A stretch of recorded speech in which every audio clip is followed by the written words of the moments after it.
இன்றைய முதல் வாசகம் இணைச்சட்ட நூலிலிருந்து வாசகம். அதிகாரம் 18 வசனம் 15 முதல் 20 முடிய. அந்நாட்களில் மோசே மக்களிடம் கூறியது: உன் கடவுளாகிய ஆண்டவர் உன் சகோதர நடுவு நின்று என்னைப் போல் ஒரு இறைவாக்கினர் ஏற்படுத்துவார். நீ அவனுக்கு செவிக்கொடு. ஓரேபில் திருப்பேரவை கூடிய நாளில் நீ உன் கடவுளாகிய ஆண்டவரிடம் மன்றாடி, நான் இறந்து போகாதபடி என் கடவுளாகிய ஆண்டவரின் குரல் ஒளியை இனி நான் கேட்காமலும் இப்பெரும் நெருப்பை இனி நான் காணாமலும் இருப்பேனாக என்று விண்ணப்பித்த போது, ஆண்டவர் என்னை நோக்கி, அவர்கள் சொன்னதெல்லாம் சரி என்றார். உன்னைப்போல் ஒரு இறைவாக்கினனை அவர்களுடைய சகோதரர்கள் நின்று நான் அவர்களுக்காக ஏற்படுத்துவேன். என் வார்த்தைகளை அவனுடைய வாயில் வைப்பேன். நான் கட்டளையிடுவது அனைத்தையும் அவன் அவர்களுக்கு சொல்வான். என் பெயரால் அவன் சொல்லும் என் வார்த்தைகளுக்கு செவி கொடாதவனை நான் வேறு இருப்பேன்.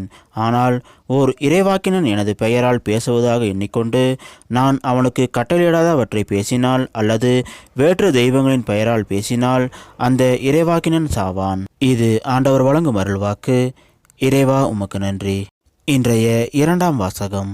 திருத்தூதர் பவுல் கொரிந்தியருக்கு எழுதிய முதல் திருமுகத்திலிருந்து வாசகம்.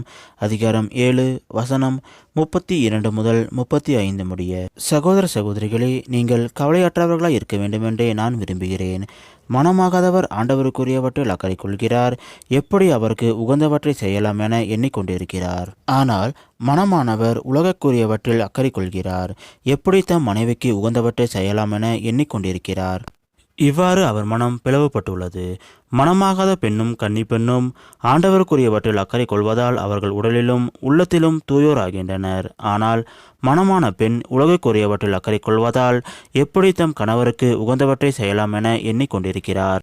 உங்களை கட்டுப்படுத்துவதற்காக அல்ல, உங்கள் நலனுக்காகவே இதை நான் சொல்கிறேன். எல்லாம் ஒழுங்காய் இருக்கவும் நீங்கள் முழு மனதோடு ஆண்டவரிடம் பற்று கொண்டிருக்கவுமே இவ்வாறு சொல்கிறேன். இது ஆண்டவர் வழங்கும் அருள்வாக்கு. இறைவா, உமக்கு நன்றி.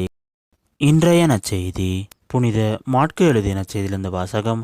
அதிகாரம் 1 வசனம் 21 முதல் 28 முடிய. ஒருமுறை இயேசுவும் அவர் சீடர்களும் கப்பர்நாகும் ஊரில் நுழைந்தார்கள். ஓய்வு நாட்களில் இயேசு தொழுகை கூடத்துக்கு சென்று கற்பித்து வந்தார். அவருடைய போதனையை குறித்து மக்கள் வியப்பில் ஆழ்ந்தார்கள். ஏனெனில் அவர் மறைநூல் அறிஞரை போலன்றி அதிகாரத்தோடு அவர்களுக்கு கற்பித்து வந்தார். அப்போது அவர்களுடைய தொழுகை கூடத்தில் தீய ஆவி பிடித்திருந்த ஒருவர் இருந்தார். அவரை பிடித்திருந்த ஆவி, நாசரேத்து இயேசுவே, உமக்கு இங்கு என்ன வேலை? எங்களை ஒழித்து விடவா வந்தீர்? நீர் யார் என எனக்கு தெரியும். நீர் கடவுளுக்கு அர்ப்பணமானவர் என்று கத்தியது. வாயை மூடு, இவரை விட்டு வெளியே போ என்று இயேசு அதனை அதட்டினார்.